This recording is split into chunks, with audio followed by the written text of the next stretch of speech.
Nos arquivos do Ministério Público e da Receita Federal, existem documentos que revelam como o fluxo de dinheiro em certas instituições religiosas pode ir muito além das paredes de um templo. Indícios que apontam para movimentações financeiras internacionais, compra de propriedades milionárias e, em alguns casos, conexões com esquemas de corrupção e até com o crime organizado. Hoje, vamos abrir, cuidadosamente, algumas dessas páginas. Caso Igreja Universal. Entre o final dos anos 1990 e meados da década de 2000, investigações conduzidas pelo Ministério Público Federal e pela Receita Federal apontaram indícios de que a Igreja Universal do Reino de Deus teria utilizado uma rede de empresas e contas no exterior para movimentar valores que somavam dezenas de milhões de reais. Segundo as denúncias apresentadas, parte desses recursos teria origem em doações feitas por fiéis e, posteriormente, transferidas para empresas de fachada no Brasil e fora dele, até chegar a contas em paraísos fiscais conhecidas como offshores. Mostra que uma das empresas que mais receberam recursos da igreja através de operações de triangulação de empresas foi a Rádio e Televisão Record. O jornal destaca que entre 96 e 2007, o grupo movimentou 25 milhões e 600 mil reais para comprar imóveis acima de R$1 milhão. As acusações descreviam operações de lavagem de dinheiro, evasão de divisas, fraude contra fiéis, falsidade ideológica e formação de quadrilha. Em resumo, um suposto esquema de captação e remessa de dinheiro que, segundo o MPF, visava financiar a expansão internacional da instituição e de seu império midiático. O de estelionato, o crime praticado por quem manipula e engana as pessoas para obter vantagens financeiras.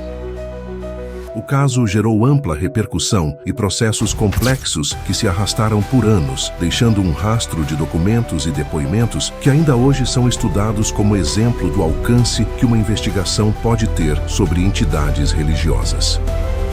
Apresentar nesse altar o meu sacrifício, que é de R$100 mil, que é de 50 mil, de 30 de 20 ou de 10 mil reais. Vou me desfazer daquela casa que eu tenho, vou me desfazer daquele carro, ou daquele apartamento. Ou se eu tenho, vou colocar esse dinheiro no altar. Eu vou tirar da minha poupança, mas foi um sacrifício que era válido a mim. QG da Propina, no Rio de Janeiro.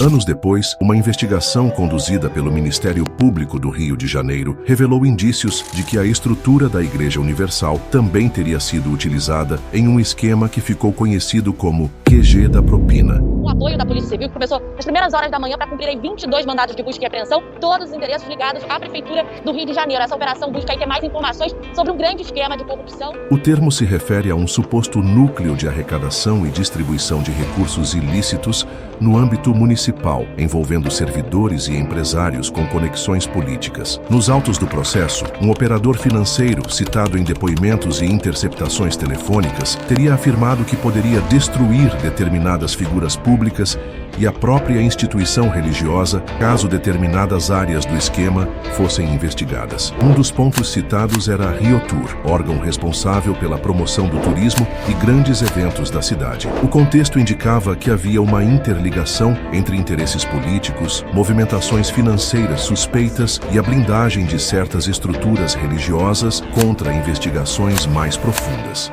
O deputado federal e ex-prefeito do Rio, Marcelo Crivella, do Republicanos, virou réu na Justiça Eleitoral, no caso que ficou conhecido como QG da Propina na Prefeitura do Rio. Igreja Mundial. O Ministério Público Federal e a Receita Federal também voltaram suas atenções para outra instituição, a Igreja Mundial do Poder de Deus, liderada por Valdemiro Santiago. De acordo com informações apuradas por reportagens e confirmadas nos autos de investigações, havia suspeitas de enriquecimento ilícito e uso de recursos da Igreja para a aquisição de grandes propriedades rurais. Estimativas divulgadas pela imprensa, com base em dados das autoridades, indicavam que o conjunto dessas fazendas poderia atingir um valor próximo a 50 milhões de reais. As investigações buscavam entender a origem exata desses recursos e de que forma eles eram movimentados dentro e fora das contas vinculadas à instituição religiosa. Em vídeos divulgados na internet, Valdemiro Santiago oferece, por até R$1.000, grãos de feijão que poderiam curar pacientes graves da Covid-19. Operação Plata, Rio Grande do Norte e São Paulo.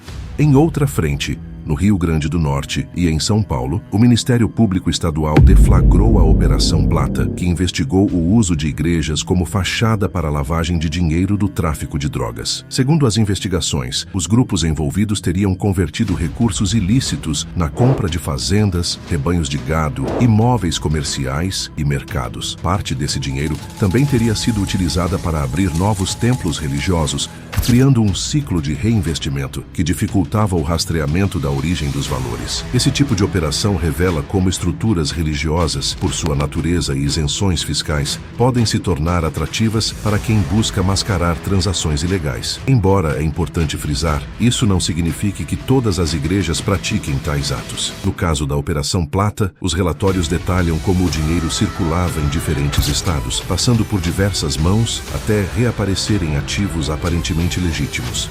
Uma operação do GAECO realizada na manhã de hoje em 8 estados, incluindo a Paraíba, além do Distrito Federal, investiga o tráfico de drogas e lavagem de dinheiro com envolvimento de igrejas. Assédio judicial contra jornalistas.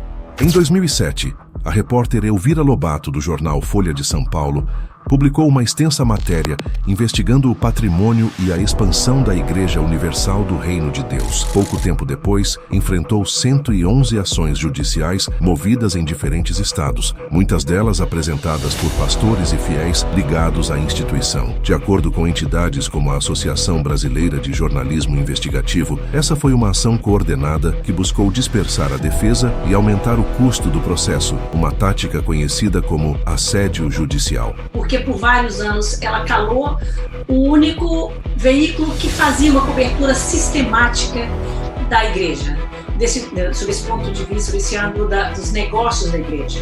Anos mais tarde, o escritor e colunista João Paulo Cuenca relatou ter sido alvo de 144 ações judiciais, também em diferentes localidades, totalizando mais de 3,3 milhões de reais em pedidos indenizatórios, valores que, segundo ele e sua defesa, tinham o objetivo de sufocar financeiramente e inviabilizar seu trabalho. 144. Foram 144 processos. Você já ganhou 126, é isso? Isso. Me conta uma coisa, você está gastando quanto de honorários de advogado? Porque 126 processos, em tudo quanto é lugar do Brasil, deve ter provocado um abalo nas suas finanças, né? Um abalo total. Ação Civil Pública do Ministério Público Federal.